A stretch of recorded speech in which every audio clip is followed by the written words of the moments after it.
everybody, and thanks for clicking into another edition of Sit Down with Ed Brown. Now, we've been fortunate to have on the show several cast members from the $10 million Bigfoot Bounty. And today we're going to continue that trend by having my friend Dax Rushlow join us. Hey, Dax, how you doing today? Hey, good. How are you?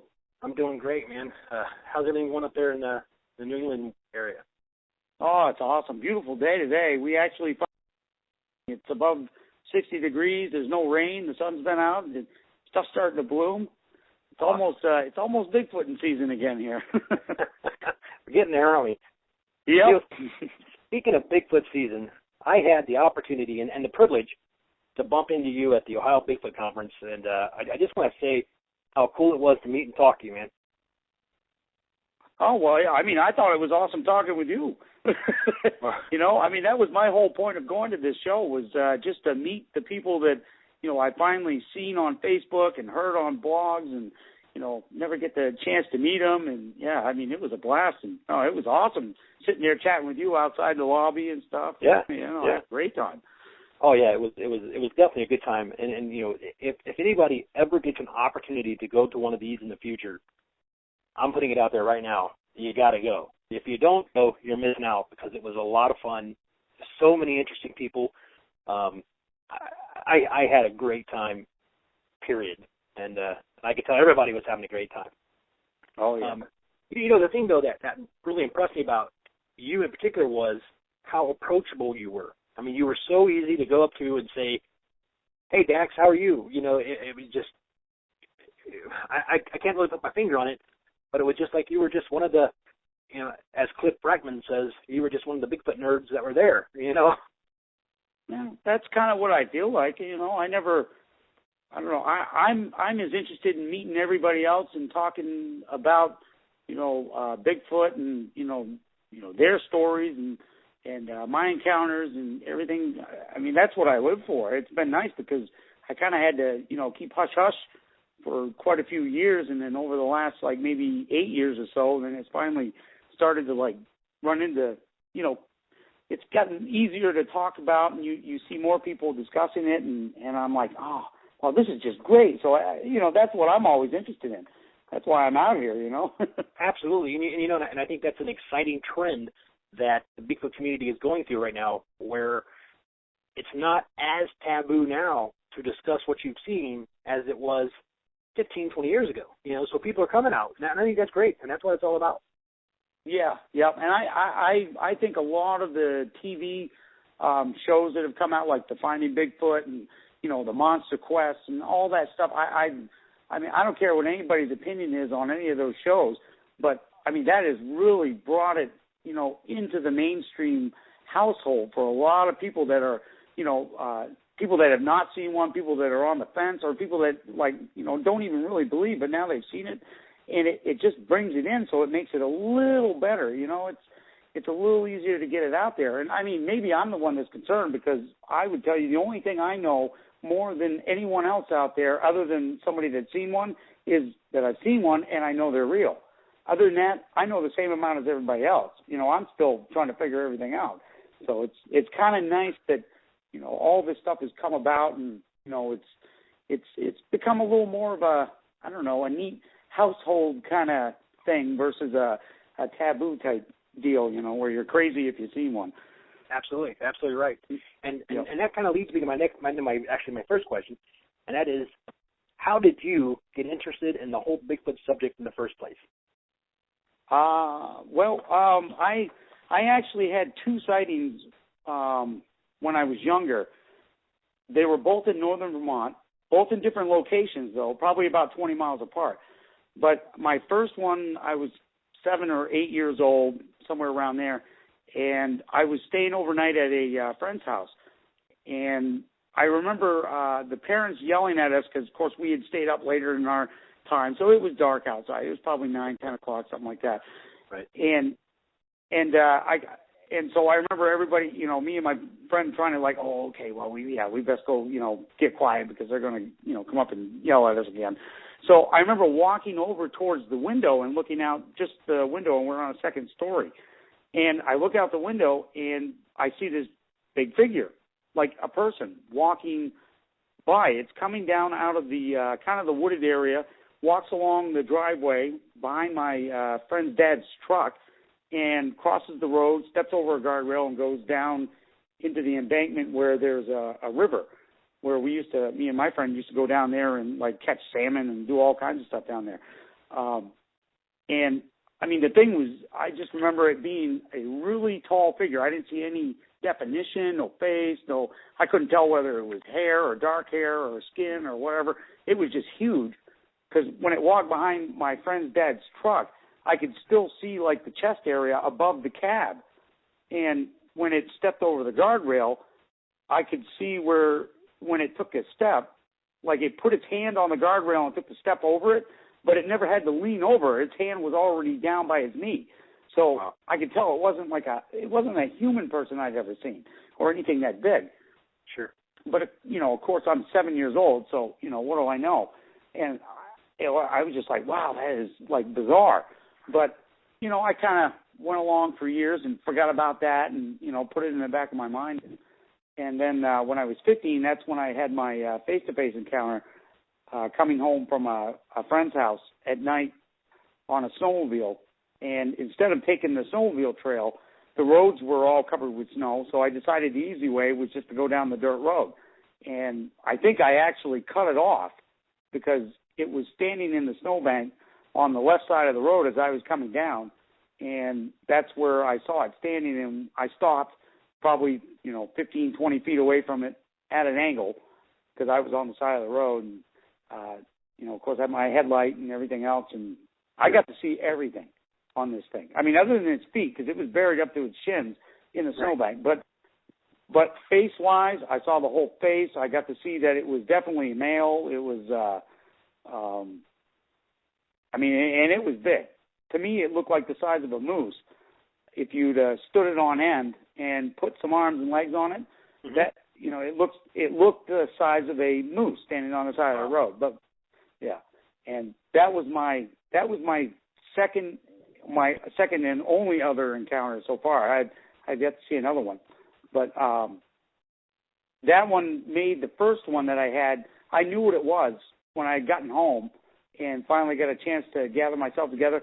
I knew what that first one was I saw, even though I never even really thought about it again after that until this one, and then that kind of started everything. From then on, I knew they were real. I knew they were out there. I didn't start looking for them or anything back then, but that's what started it. Right. So now you said you got a really good look at this thing. Can you tell me about some facial detail that you saw, something that maybe someone who is listening can say, that sounds like something I saw. You know what I mean? Can you give us some definition, some detail? Sure. Yeah. Yeah. I mean, the face to me, it was largely covered with hair. I mean, a lot of it. The things that I remember the most was the eyes. They looked to be all black or very dark. I didn't see any whites, but I could see the whole eyeball because it was blinking, like as it was standing there. And it looked like it had come all the way across like that field, probably in deep snow, because I could see it breathing heavy because it was like, the steam coming out of its mouth, the breath. And I never saw teeth or anything. It never opened its mouth or anything like that. But I could tell the other part that was really strange was the length of the mouth, or width of it, I should say, on the face. Where ours comes like kind of just, on the side of our nostrils, under our nose, this thing, I mean, I could see like the frothy, I call it cotton mouth, but it had like this white stuff built up in the corners of its mouth, and it was way, way over on the side of his cheekbones. Like, so the mouth area was really, really long. And the nose, I remember, looked like kind of like our nose, I guess. It was definitely big to fit the face, and it did look, it did have the features I hear a lot of other people describe, like the larger brow ridge, and it had the very square jaw. Mm-hmm. Looked very Neanderthalish to me. If I was to try to explain something, like it looked more human, but really homely, disformed Neanderthal kind of face, but it had all the human stuff, nothing like a gorilla or a bear or anything like that. And I don't remember. People always ask me, like, how about the head? Did it have the pointy head or that crest? Or to me, it looked round. But of course, like I said, I'm sitting 15 feet away from this thing, and I got a headlight on it pretty much, and I'm seeing it. So maybe it did, maybe it didn't. I don't know, but it looked round to me. But of course, I wasn't trying to pinpoint that. So sure, yeah. I'm sure it was a pretty scary experience, and as much as I want to see one, I don't think I want to see one from 10 feet away and completely unexpected. You know what I mean? Yeah. And that's the one thing I always hope. I tell everybody that it's like, I want to see a young one now, like from 20 feet away or so, but I never want to run into one like that again. I don't care if they don't kill people or if they do, or I don't even care, because it is mind-numbing and scary. And that's the scariest thing I've ever been through in my entire life. Sure. Yeah. Now, did it make any facial expressions? I mean, like, did it look shocked to see you, or did it look angry? I mean, what kind of facial expression did it have? Actually, it did, and this is how I always try to explain this sighting, was the difference between, like, this thing, or the Sasquatch, or whatever it is, that I saw. You could tell by the look in its eye that it was trying to contemplate a way out, or it had almost looked confused and a little irritated at the same time that it was in that situation, like it didn't want to be there. Right. But it was trying to figure out a way out, and I could almost see that, and which didn't make any sense at the time, but, I'm sure, because like I said, I think I cut the thing off. I think it was expecting me to probably go down the Snowmobile Trail, because if it wandered around there, it probably knew that area better than I did. And instead of that, I came down the road and, kind of jumped in front of it by accident. But yeah, it had this weird, just like kind of crinkled up look in its eye. I could see the wrinkles above the nose, and it just looked like it was thinking, or just wanted to, like, come up with something to get the heck out, and it was just really weird. Well, you make a great point there, and it's actually, that's almost word for word something I heard before about it looked almost upset that it was in that situation, and it was kind of looking for a way out. I've heard that exact same thing from another guest before. So I think that's real interesting. I love hearing the same thing more than once, because that just gives it a lot of credibility. Yeah. Now, I'm sure it did. It probably, of course, I was the one sitting there thinking that I wanted out, and I think from the look in its face, it did. It never looked like it was, like, angry or going to jump me, but to me, it didn't matter. I was just, I was afraid and numb. I mean, I was almost like just to the point of where it felt like I was in like a dream state and didn't even, dare to do anything. And I just remember the thoughts going through my head like, oh, please don't come down into the road, because it was on the snowbank. And I was like, all I could think of is if it came in the road, I'm done. Right. This thing could do whatever it wanted to with me. And that's all I kept thinking the whole time was like, please don't come down into the road. Please don't come down into the road. And that's all I remember, and that was it.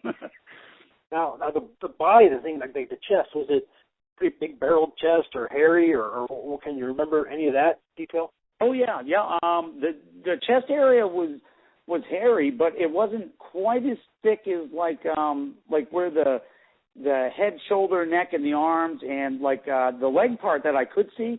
He actually had like a little bit longer hair, like on the back of its legs, because one of the legs was kind of kicked up, and like he was standing. One leg was kind of propped up a little higher than the other, and I could see the snow kind of caught in the hair. And I used to have a dog with like it was a shepherd dog, and he had the longer hair.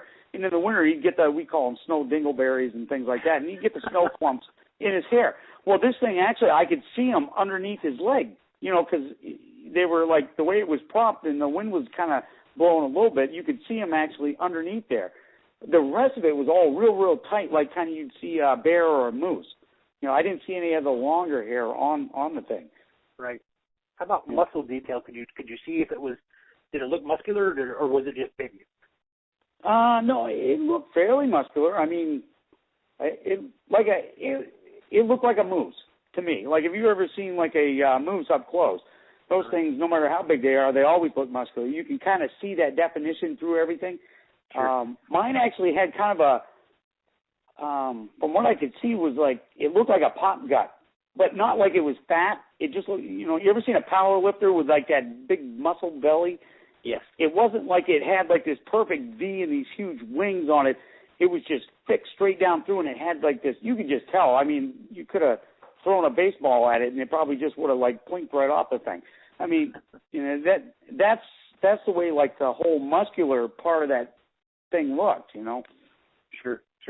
Yep. Now your description is pretty detailed.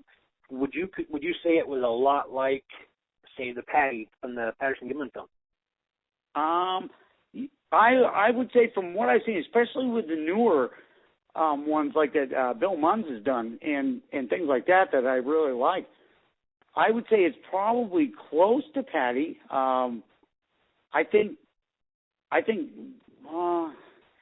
height-wise, mine looked a little bigger, and there were definitely no breasts on this thing.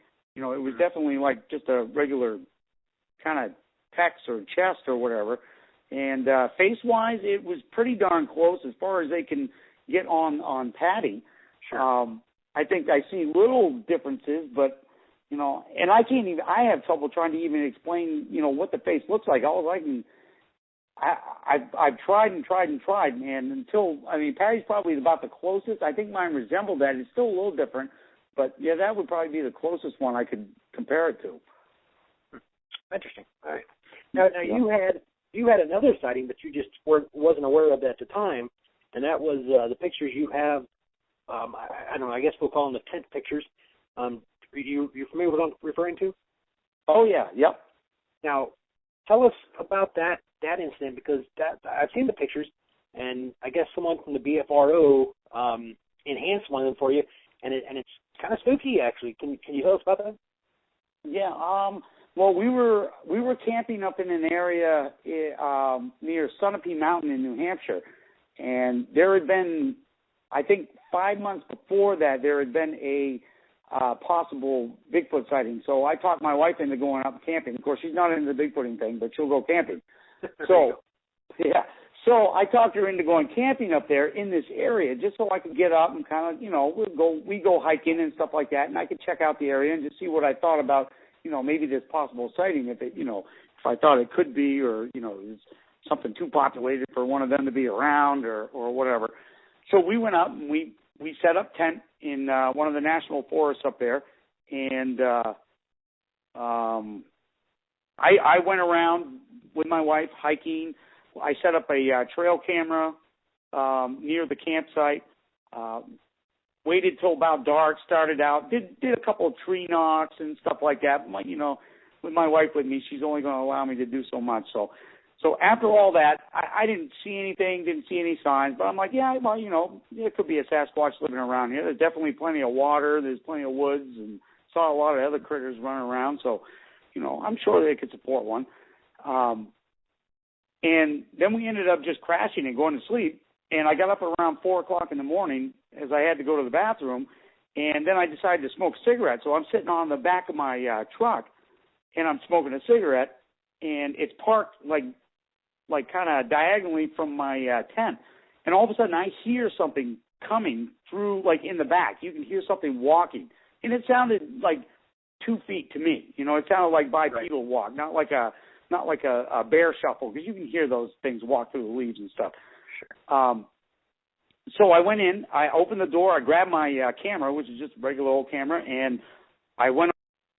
It started to get close enough. I took my first picture I took with just a flash, and the minute I took the first flash, I hit the second and the third, and the thing, I could hear it shuffle off, and then it went in the back area and hit the woods, and you just hear bang, bang, bang, crack, crack, and that was it.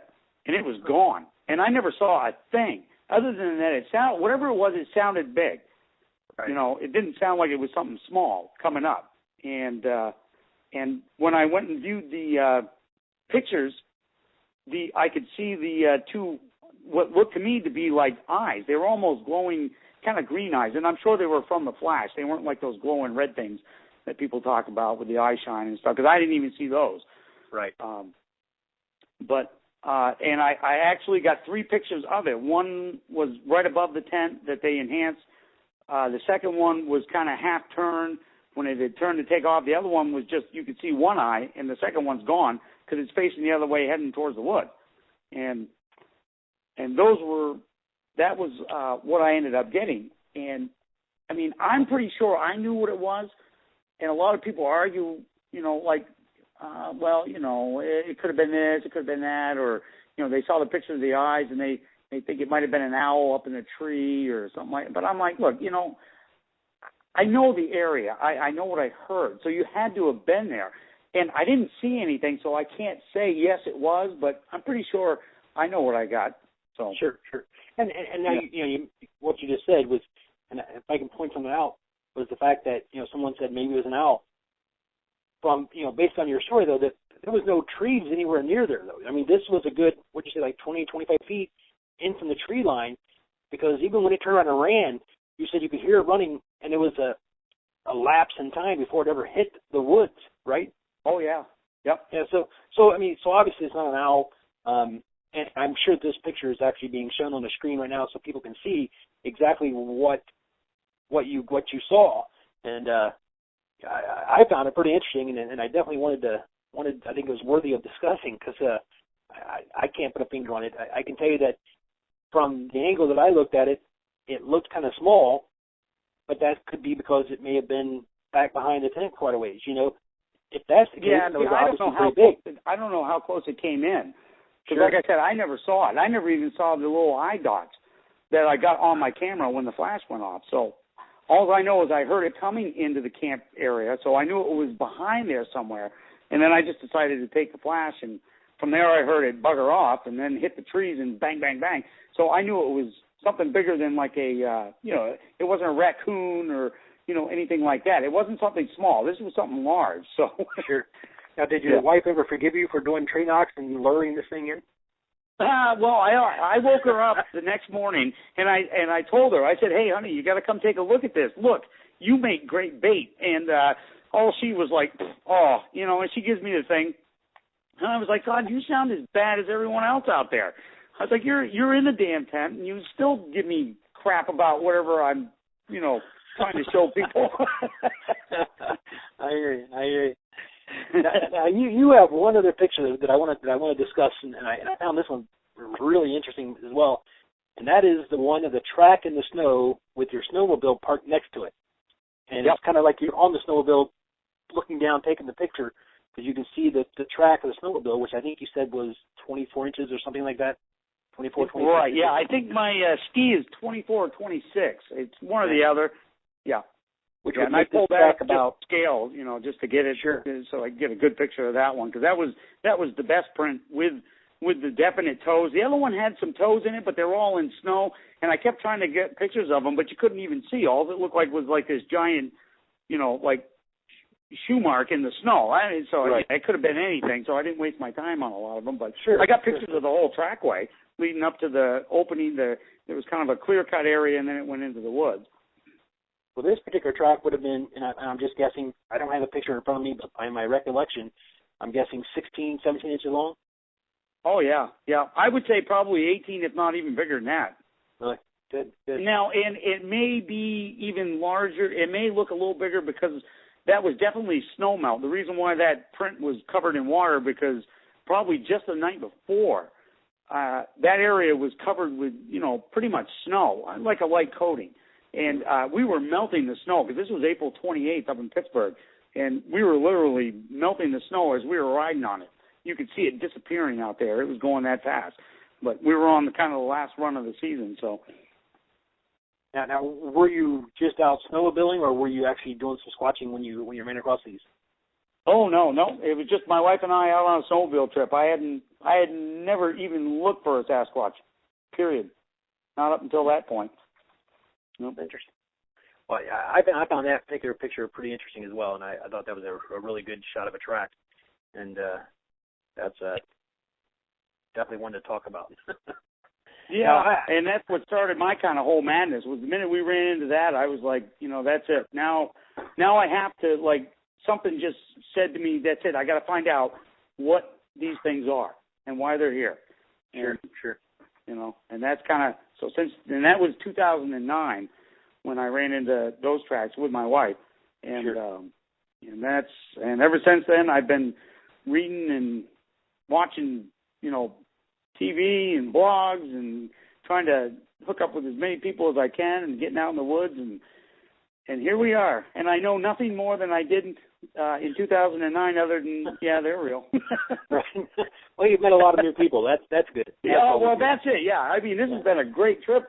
Yeah, since then, since I was like, oh, wow, there's actually other people out there that have seen these things and believe in them. And, not just those, few fruit cakes out there that they show every once in a while and, says I had Bigfoot's child or something. And I was like, okay, hey, this is cool. Yeah. Now, I'm going to switch gears here a little bit, and we're going to talk about your experiences on the $10 million Bigfoot Bounty, if you don't mind. Cool. How does that come about? How do they get in contact with you? I mean, do they just say, hey, Dax, you want to do this? I mean, what happens? Well, actually, they ended up finding, I guess, me online, and they found my partner that I do some Bigfooting around here, Norma, online. Mm-hmm.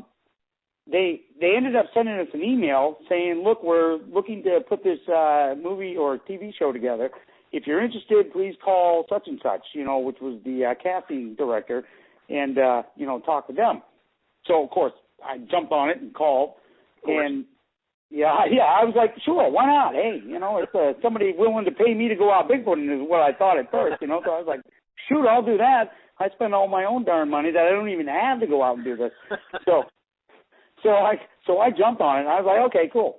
So we end up doing some Skype interviews, and they end up not picking us at first. And then my buddy Rictor, who was on the show, he ended up having his partner jump out on him. So he didn't. So all of a sudden, Rictor was not going to take no, I'm not going on this show for an answer. So he ended up doing a bunch of stuff to, send to the guy that was the head of this thing. And he, of course, me being friends with Rictor, he ended up, suggesting me. And I guess the people from Spike had liked the interviews with me. So they said, okay, boom. So that was how we kind of got in and, got on it together. Right. Sounds like a lot of fun. That would have been an interesting process for the selection. That would have been cool. Now, how was your experience on the show? I mean, did you enjoy it? Would you do it again?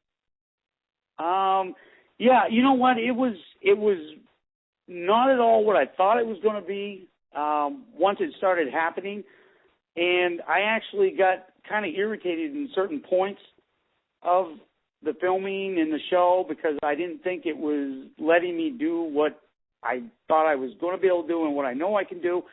But now once it was all over and I got back home and I had time to think about it, I'm like, I think to myself, I couldn't have spent $10,000 of my own money and seen the places that I had seen for the amount of time that I spent out there. Sure. And this place paid for it, and I mean, they fed us and I mean, it was an awesome layout at the lodge that they had, the big cattle ranch, and I mean, and then the people you get to meet and stuff. I mean, honestly, for the month and a half, because I was only out there for like a month and 2 weeks, so. But I could not have done it for $10,000, not and seen everything I did. So right. Yeah, I would do it again in a heartbeat, only just for the experience, regardless of whether it had to do with Bigfooting or just looking for mushrooms or whatever. I don't even care. Sure, absolutely. And I got to say, if I was given an opportunity to do the same thing, I'm sure I would have jumped on it as well. And I mean, it looked like you were having fun, and that was the key. And it's funny because I've talked to Justice Mayhaw and Stacy Brown and David Lauer, and I've asked all of them this question, but I'm going to go ahead and ask you real quick. There was a lot of arguing going on the show. Was that real, or was it a lot of Hollywood, or was it, what was going on with all that? Was it pretty real? Yeah, I would say a lot of it was real. Actually, I've got stuff on my camera that I haven't even put up anywhere yet. That I probably got some of the better stuff they haven't even seen yet. The behind the scenes back at the cabin when the cameras weren't rolling. That's when everybody should have been there. But a lot of it was real, and you saw it come about, and I think they kind of set it up that way to make it, so that, I think all of us didn't have a choice, but to get, it was more of a competition. So, I mean, if you didn't win, you were gone. Right. So, right. I mean, so the only way you got to stay and keep doing this, if you enjoyed this and you wanted to be there, is you had to beat the rest of the people. So, sure. I mean, it gives you, you got two choices. Either you don't care and you go home, or you fight and, do whatever you can to try to stay there another week, and that's basically what it was. Sure. And it's funny because almost everyone on the show had some kind of argument with someone else, but you seem to stay away from all that. I don't remember seeing you argue with anybody about anything. How did you avoid all that? I don't know. I avoid most arguments with most people. I don't like arguing. Maybe that's why they didn't keep me on long enough. I don't know. Because they knew I wasn't going to get out there and bitch and complain. I mean, I was more disappointed when our GPS unit failed out, and I knew we had a decent footprint cast, and I thought we were going to come back and, bang, we did it. We got something good, and we're going to be back, and we'll make it for next week, because I know not everybody's going to come back with a foot cast. And our GPS unit screwed up, and then, of course, we ended up being late, so it doesn't even count. And I remember just taking the cast and throwing it on the ground and smashing it. And I'm going like, that's it, I quit, I give up. Right. And it was stuff like that. I was more angry at stuff like that than I was trying to get angry with, like, everybody else. Sure. Yeah. All right. Now, I'm going to talk about a couple of things that I found pretty funny with the show, and you were involved in. Rictor falling in the water. Now, come on, first of all, it was funny. Rick is a guy. I've chatted with him a couple of times online, and he seems like a great guy. But what was going through your mind? I mean, you didn't like run over and help him out of the water. You kind of like, dude, you all right? Yeah. That's the way they showed it in there. It was so funny because I watched him. I was probably it looked like I was further away on the TV. I was probably like 10 feet away from him. I could have leaped over and easily come in, but the water wasn't that deep. It was probably like 3 feet deep. Right. And where he fell in, I mean, I kept watch. If he'd all of a sudden not been able to get up and the backpack held him down or he got caught in a tree, I'd have jumped in right after him. But he got right back up. So I was like, okay, well, we already got one set of equipment all wet. Unless it's going to be an emergency, I'm not jumping in there and soaking everything else too, So I was like, so that was the way. But I kept an eye on him, even though the way they made it look like I was just standing there and like, oh, well, if Rick goes down the river, whatever. But that wasn't the case. Well, I mean, he liked this sport, and he was, he even laughed about it himself, I guess, on the show, and said, look, I'm a city boy, I'm not used to this stuff, So it was good that he had a good sense of humor about it, and I thought it was just a funny part of the show, Oh yeah, I mean it was a great part, and it wasn't even planned, and it was a funny part. I mean, because we all started cracking up, after once Rictor was finally out of the water, dripping, soaking wet, and everybody, the camera guys, we were with the Green Giants, Dan and Dave. We'd actually hooked up with them, and they were right behind us, and we were all cracking. Once Rictor was out, it was just like, wow, this was something. Even if we'd have tried to plan that, it couldn't have been as funny. So, well, it seemed like he went a little too fast because he just basically overstepped his plan, I think, and just stepped right in the water. But I guess it happens. I think the way he explained it, those backpacks we were wearing, we probably had 40 to 50 pounds or so in those backpacks because they never told us what we were doing. So we tried to pack as minimal, amount of stuff as we could to go out on these adventures. But, of course, we're loading up everything. So, there's probably good 40, 50 pounds. I just think that he took that one leap, and when he landed, that 40, 50 pounds he wasn't expecting, dragged him, backwards right into the drink. So, because, of course, you're not used to that extra weight on your backside, having the momentum just kind of throw you in. Sure. Yeah, it's one of those he stopped, the backpack didn't, type thing. Yeah. I love the lightsaber thing you did, but I'm sure that you had some kind of reason for doing it besides simply being a huge Star Wars fan. What was the reason behind the lightsaber? Well, the lightsaber thing, actually, I came up with the idea because some researchers that I have here in Massachusetts, we've gone out on a couple different expeditions, and they would hang these like glow rings or glow sticks from tree branches just around, kind of, 50 yards into the woods away from the campsite where our base camp was. And, it was always just to kind of, put something different out there to, attract curiosity from, if a Sasquatch in the area, maybe wondering like, oh, gee, hey, that's not something I see every day, And I was like, wow, I have the world's greatest, glow stick. I mean, this thing will light up a forest and it makes noise. So I was like, hey, I'll give it a shot and see if we can, maybe create some curiosity and, maybe make them wonder what the heck is going on out in the middle of their woods, because I'm pretty sure, unless some other Bigfoot Jedi has run out there, no one else has flashed a lightsaber out in the middle of the, Pacific Northwest. So it wasn't the first time I had seen it. Yeah. And then we did find out something neat, and Rictor actually helped me find this out. But while we were on the TV show, the green lightsaber works the best. But if you light that thing up and you look around at the ground, you can actually see tracks and prints, like in the dark, and they don't cast shadows over them either, because it's a full light that kind of lights up an area. So it's not like a flashlight where it'll put a shadow on something. So these things, you can actually see deer track, bear track. I mean, and we were wandering around the forest, lighting them up and looking around, seeing it. If you can find it, if you can see those, you might be able to see a Bigfoot print too. Sure. And so they actually do help you find prints at night. I mean, I could literally track something in the dead of night. I mean, of course, I'm giving myself away because I'm lighting up half the forest with, a lightsaber. But hey, I'm looking for tracks. That's all I'm concerned with. Sure.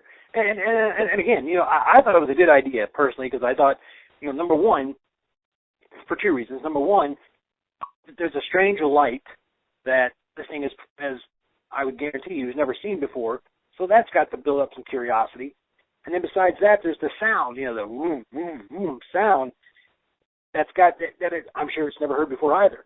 So the curiosity level would have to be raised for, a Bigfoot out in the middle of the woods seeing this weird light going, what in the world is that, Yeah. And probably want to come closer, at least get a better look. So I like that.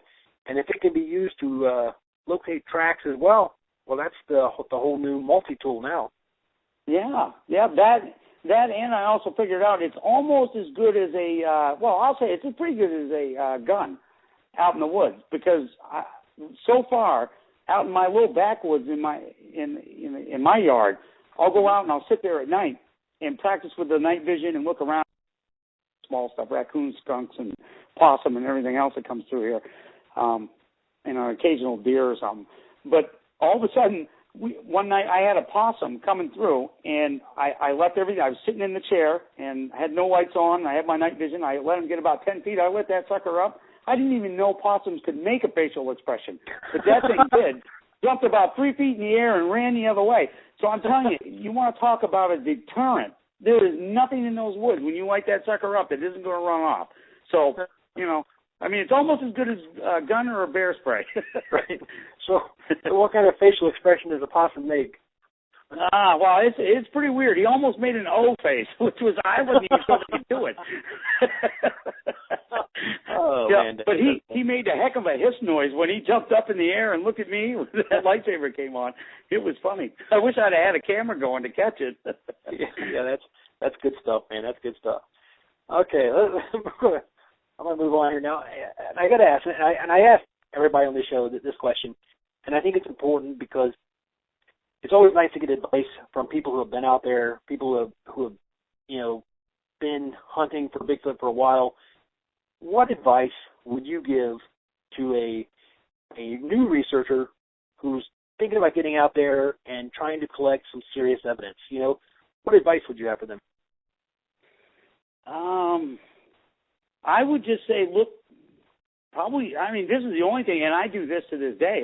I kind of look for the sightings, maybe something a little more recent, than, something within 5 years, because I would imagine that if they're around 5 years ago, they're probably still around that area somewhat. And then just, get out and start looking for the signs, look for prints. I always say follow the moose. I have my little theory that says if a 1,500-pound moose can live here in New England in the dead of winter, then wherever that moose is living, chances are a Sasquatch could live too, because moose is it's a giant animal. All it is a vegetarian, and it can seem to live when everything is frozen and covered with snow. So why not a Sasquatch? So I try to find those areas where, like, the larger animals might be able to, hang around and survive, even when the weather is not quite so good and the food source doesn't seem like it's abundant or something. And, and that's really it. Other than that, sightings and, I try to go where the bigger animals can hang out, and the rest of it's all just luck. I've been out there since 2009, and, I may have gotten that one thing behind a tent picture, but I never saw that. And, other than that, we've had stuff thrown at us, and I've had great vocal recordings and weird stuff like that go on, and cast some tracks, but I have never come close to seeing one again. Not like that, anyway. Right. Well, I think that's good advice. Basically follow the wildlife. If an elk can live there, or a moose can live there, then sure, why not a Sasquatch? I think that's a good point. Yeah. So what's Dax doing now these days in regards to Bigfoot? What's Dax doing? What's he up to? Well, right now I'm getting ready to go. Let's see. I'm hoping tomorrow to head down to Connecticut to go hook up with another researcher, and we're going to go check out a new area where they've had some recent sightings. It's kind of like in between Connecticut and Rhode Island. Mm-hmm. So we're going to go down there and check that out. And then I'm sure we'll end up doing more research around our Massachusetts area because the weather's getting nicer. So we'll start getting the groups together and going out on the expeditions and checking out our areas that we've been at and know where there's been sightings and stuff. And then come June, I'm dying for this. I can't wait because I'm going back to Salt Fork to go and do a camping and Bigfoot research out in Salt Fork again at the end of June. Oh, that would be awesome. Yeah, that sounds because the Ohio thing was a blast, and I got out once Saturday morning for a long walk that was kind of unexpected and saw a lot of neat creatures, but I didn't get to do any real research because everybody was so partying and meeting each other and busy and stuff like that. We really didn't get out and do much of that. So this one's supposed to be a camp and just Bigfoot research, and I can't wait to go check that area out. Right. Yeah. It was literally a 3-day party, and I wasn't there the whole time. I left actually Saturday. Actually, when I talked to you Saturday, I left straight from our conversation. You were the last person I talked to. And oh wow. Yes. So I took off a little early, but I kind of regret that because I saw the pictures of everybody doing their thing Saturday afternoon and Saturday evening, and I thought, man, I could have just stayed a little while longer. But it looked like everybody had a great time, and it's an opportunity to get out there for anything. Definitely should. So talk about going down to Connecticut. What is it about the area that's attracting you there? Is it just somebody else having some sightings and you're just going to go help, or what's going on? Yeah. Well, actually, the other researcher I'm going down with knows about some more recent sightings down in that area, so in between Connecticut and Rhode Island. And it's actually not too far from where one of our spots in western Massachusetts is. So they may be using that whole, beltway, because there's a whole mountain range that goes all the way up through from kind of like Connecticut, Massachusetts, and it'll bend down into the Rhode Island area and then goes all the way up, straight up into New Hampshire. And so anything I ever hear like that, that's it. I'm like, yeah, I'll go down and check the area out, and hopefully we'll get down there tomorrow and do kind of a day trek around, see if we can find any, prints, tracks, and look for, just the possible food areas and and then maybe sit out with the FLIR at night and see if we can get anything. But that's basically it. Sounds good. Sounds like it'd be a lot of fun. If you get anything, make sure you forward some stuff off to us. We want to check it out. Oh yeah, definitely. And this is the other thing. Yeah, I would never ever ever hold out any picture or any positive proof, anything that. And this is how you can always tell. I always know when people are trying to hold something, because if you're going to hold on to it and say you got to wait for this and you got to wait for that, you don't have it. Because if it was me and one walked in my backyard right now while I was talking to you, I'd drop the phone, go get the camera, and say, "Hey, go check Facebook," and I'd have it all over Facebook right now. I'm not greedy. I don't care. I just want everybody to look. I told you. Yeah, see, I told you I saw one. Yeah, I told you. Well, I hope you're the one that finds it then, because and you're exactly right. Too many people do want to, I don't know, I guess, keep too much information to themselves, and I think that it's really important to the Bigfoot community. And I'm glad you mentioned that, because it leads into a really good point, and that is the Bigfoot community as a whole seems to not want to share information, but I think that's changing, which is good. But if we can share information and we can talk about what we've seen and descriptions and evidence, it helps everybody, but there are some people out there who just want, quote unquote, the glory and won't share anything. But I think those are the ones that are going to be kind of in trouble, because they're not going to have any help getting anything. But yeah. But I hope someone like totally. you. I mean, I would love to be a person to prove this, only because I would want to be the one that got to see it again. Sure. That's my goal. But I would be just as happy as if somebody like ran, into like a deceased corpse of one and had one, and they decided to show it everywhere. I'm telling you what, I would fight Muhammad Ali and the Pope to get up and just touch the thing, because that's all I care about, and just see one up close, and be able to kind of put my hands on it and and do that kind of thing. That's where I'm at. So whether it's me or anybody else, I mean, it doesn't matter that much to me. I just want to get to the bottom of it and find out kind of what these things are, and sure.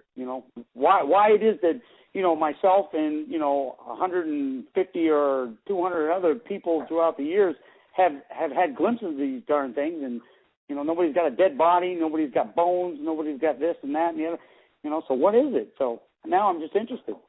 Whether it's me getting it or somebody else, I really don't care. I just want to see one. I agree. And I got to ask, would you fight Muhammad Ali and the Pope at the same time, or would you fight them one at a time? I'd fight the Pope with Muhammad Ali behind my back. Yeah, that's the only way I'm fighting the Pope. That's it. You can't fight the Pope. That's bad juju. that would be bad juju. You're exactly yes, it would. All right, Dax, I understand you're doing some things with some expeditions and things like that. What do you got going on? Well, basically, throughout the nicer weather, we usually get we plan some expeditions and invite whoever wants to come along, and it's usually a no pay kind of thing, other than if it's $5 to rent the site or something like that. But we don't have to pay a fee to come out with us or anything like sure. that. But basically, we all get together. We usually have it's kind of like going to a large camping cookout.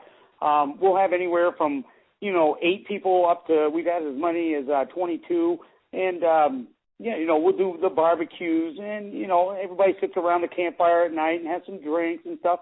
But we bring everybody in, either well-versed researchers or all the way up to somebody that really doesn't believe and wants to come out and see what it's like. What it's like to actually go out and, experience or try to experience Bigfoot. Then, we'll bring them out. We'll show them how to use FLIRs. We'll show them how we set up and set up in the different groups and split off into different areas and set up sound recorders and, and all that stuff. And yeah, it's just a great time. It's kind of like going camping with a bunch of friends, and, you set up some stuff and try to look for, maybe get a Sasquatch or a sound or a footprint, or, we're always hoping for the sighting. So, well, that sounds really exciting. I mean, how does somebody find out about these things? Do you have a website? Do you have a place they can go to hear when you're doing it again? Yep. I mean, I usually post everything just on my website. If I know I'm going out to an expedition and where it's everybody, whoever wants to come is invited, then I'll post it on mine. And you can go right on my Facebook page under Dax Rushlow, and you'll see it. And I'll post them like usually a couple of weeks ahead of time, as long as I know about them. Sure. Unless it's a last minute thing, which those ones are usually not the kind of everybody's invited. These ones are more towards little groups and people want us to come check out an area. But the ones that we know we're planning, and it's like everybody just come out and we're all going to have a good time, and in a Sasquatch area that we know of, then I'll usually post it on my Facebook page, and anybody's welcome to come along. A good deal. If I were you, I would expect a lot of friend requests here pretty soon. Yeah. People are going to want to be, to know about that, because I think that's awesome. I mean, first of all, there's a lot of really good expeditions out there. You got Derek Randall's and the Olympic Project. You got Stacy Brown down in Florida. You got some great ones. And if anybody gets an opportunity to go to those, they should. Oh yeah. Oh, but definitely. I mean, it's well worth going to any one of them. I mean, because these places are all most people that set up these expeditions, especially like Derek Randall's, he's in the Olympic Project, and everybody knows that place is a hot spot for Sasquatch and stuff. And sure. I mean, and that's basically what we do with our expeditions. We always try to set them up in an area that we know there's either been recent sightings or there's been a lot of sightings over a short period of time, and try to get us into that kind of area where we might have a chance, to see something. And I would definitely hit up anybody on any of those if you're even remotely interested, because it is a lot of fun. I've never had a bad time.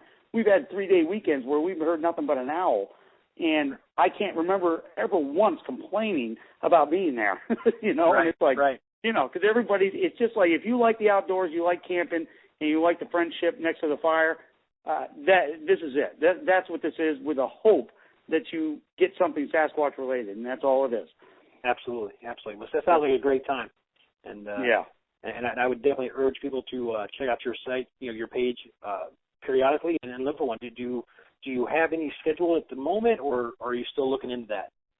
Right now, we're getting ready to set some up. I don't have any dates as of yet. I'm gonna figure within the next 2 to 3 weeks, we should have one set up and then planned, and then we'll probably start just rolling them on from there. Usually, like at the end of May, we usually get them going, and then it's at least once a month somewhere. Awesome. Yeah, that sounds like a lot of fun. I hope everybody checks that out. Yeah, nice. Please do. Well, Dax, man, listen, I appreciate you taking the time today to join us on the show and go over your experiences and your experience on the show and what you got going on and the great advice. And it's been an honor to have an opportunity to not only meet you a couple weeks ago, but to get an opportunity to have you on the show and talk to you today. I mean, it's been great. Oh, nice. Well, thank you. No, it's been awesome. I love doing this. I love the questions. I love talking to people about the Sasquatch and about anything to do with it. It's always fun.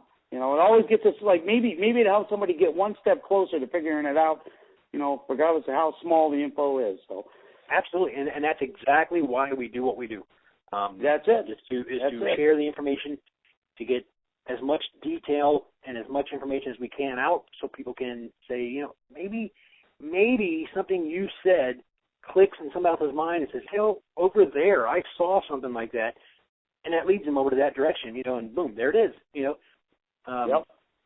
There's a lot of guys out there doing some really good things. Stacy Brown, for example. I mean, I tell you what, I think he's on the right track. I like the guy a lot. David Lauer, another one, great personality. It was fun to have him on the show. But I think between him and Stacy, I think they got a pretty good shot of getting something good. Oh, yeah. I'm telling you, if there's a skunk ape down there, and which I believe there probably is, because it's just like in the Pacific Northwest, there's way too many sightings for, just a bunch of weird, tripping hippie people to be seeing these monkeys running around the woods, then Stacy and Dave would be the people to find it. Because I was in the woods with them, and I know those two guys, and God love them. But yeah, the only reason I'm glad that they're down there is because I'm scared of alligators and snakes. So I'm not going to help them out down that way. If they ever want to come north, I'm not afraid of bears and mountain lions and stuff, but I'm not going with snakes and alligators. So they can keep their snakes. I'm with you. I'm with you. 100% I'm with you. He's actually, David Lauer told me that they were going to put together a skunk ape conference, I guess, in September. Do you plan on going down there for that? I don't know. I don't know if I've heard about it or not. Maybe he might have mentioned it. Yeah. He mentioned he was going to put something together, and if my schedule allows me, and I don't know that it will, but if it does, I might try to get down there myself. It sounds like it'd be a good time. Oh, it'd be awesome. I'd love it if they can give me a suit of armor that's like one of those chainmail suits where the snakes and alligators can't bite through you. Well, I'll be the first one in there with them. I'm not sure too much is going to help you when that thing does its roll. I think it's I know, right? it's still going to rip your leg off. So I don't want to mess with them at all myself. But I would like to go down and meet all the guys down there and talk to everybody. All these people you've already met, of course. But yeah. Now, Dax, at the end of the show, I generally let my guests have the floor. You can talk about anything you want, maybe something we missed, something you got going on that we haven't talked about, or you just want to reiterate on something we did talk about. But I generally let my guests close it out for me. Anything on your mind? Let's see. Kind of put you on the spot, didn't I? Yeah, it kind of threw me. No, I would say probably the only thing is, just, I guess, stay true to the research part. Don't, everybody out there, let's get out and, do our best to find out, what's going on. Share your stuff. Listen to everyone else. And let's all do this as a team because, no one person in 60 years have been able to prove anything or any of this stuff. So, we all got to get together on this and don't worry about the bickering and the arguing and the hiding this and the hiding that and the secrets and all this stuff. There's no secret. As far as most people are concerned, it doesn't exist. So how can you have a secret of something that doesn't exist? So we all just got to get together and get out there, do our best, have fun doing this because I find this enjoyable. I love being outside. I would live out in the woods if I could, and I know a lot of other people that do this feel the same way. And I would say that's about the closing statement on mine. Let's all just do this together and have fun doing it. I love it. That's great. That's a great way to close the show. Yeah. All right, Dax. Well, man, I appreciate you being on the show. You have a good one, and when you get some more evidence and some more pictures, you be sure to let me know. We'll have you back on again. Oh, yeah, definitely will. All right. Thank you, sir, and we are out.